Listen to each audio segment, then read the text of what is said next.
What's up, everybody? It's Young Cure with Day 7 of the Fallout 4 Countdown Retrospective. Only 1 week left until nuclear winter, everybody. 7 days to go.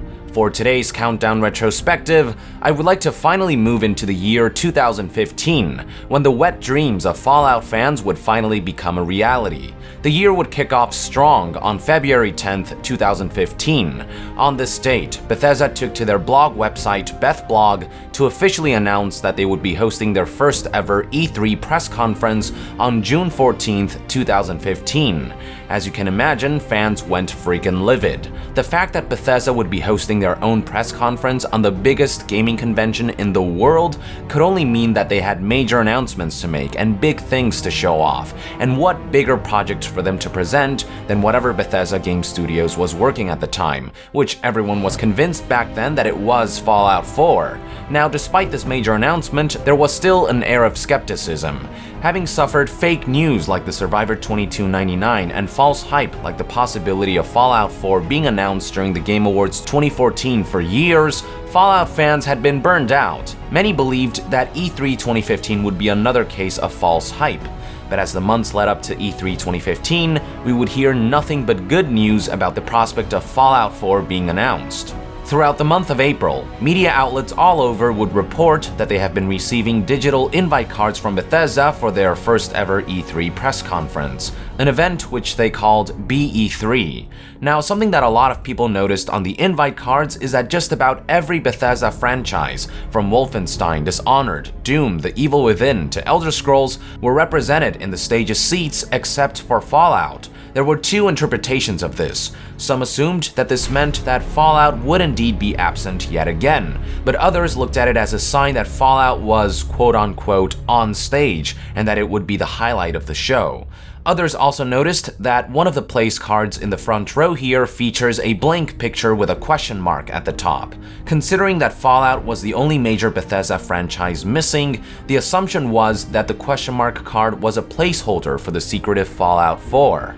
Following the distribution of the BE3 invites, a few days later, on April 23, 2015, Fallout fans would receive even better news. On that date, a Twitter user going by the name of Tidux would post the following: Fallout 4 will be shown at E3 and be released this year. So what's so significant about this Twitter user Tidux apart from the fact that we know now that he totally nailed this prediction? He is heralded by many as an industry insider who has leaked or accurately predicted many game news. Website iDigital Times, for example, pointed out that he predicted the appearance of The Order 1886 and a 3-minute trailer of Uncharted 4 for E3 2014. And he also predicted a rough release date for the 2.50 firmware update for PS4. In other words, more often than not, people trusted his leaked predictions. As if all that wasn't enough, one last major leak would occur prior to the fated Fallout 4 announcement.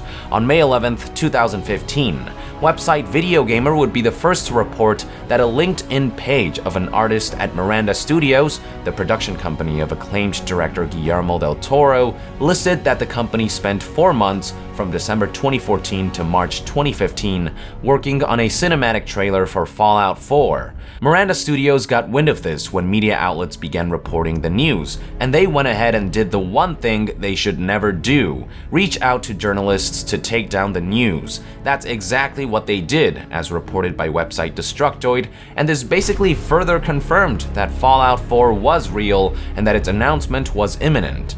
Looking back at this now, I'm beginning to realize that there was no cinematic trailer for Fallout 4 all throughout E3 2015. The only conclusion I can draw is that what Miranda Studios worked on was Fallout 4's Wanderer trailer that Bethesda recently released. That would make a lot of sense, as the artist in question specializes in 3D art, of which there is plenty of throughout the Wanderer trailer. And just like that, with the reveal that Bethesda would be hosting their own press conference at E3 2015, with the hints provided in the BE3 digital invites, and the accidental leak of a Fallout 4 cinematic trailer being in the works, the stage was set for the big reveal that we had all been waiting for. With that, I would like to end Day 7 of the Fallout 4 Countdown Retrospective. Thank you for tuning in. Let us know in the comments below what your train of thought was when Bethesda announced that they would be hosting their first ever E3 press conference, and if you believed that Fallout 4 would be announced. And to be further updated on Fallout 4, stay tuned right here on Young Yeah. I'll see you guys next time. Young out.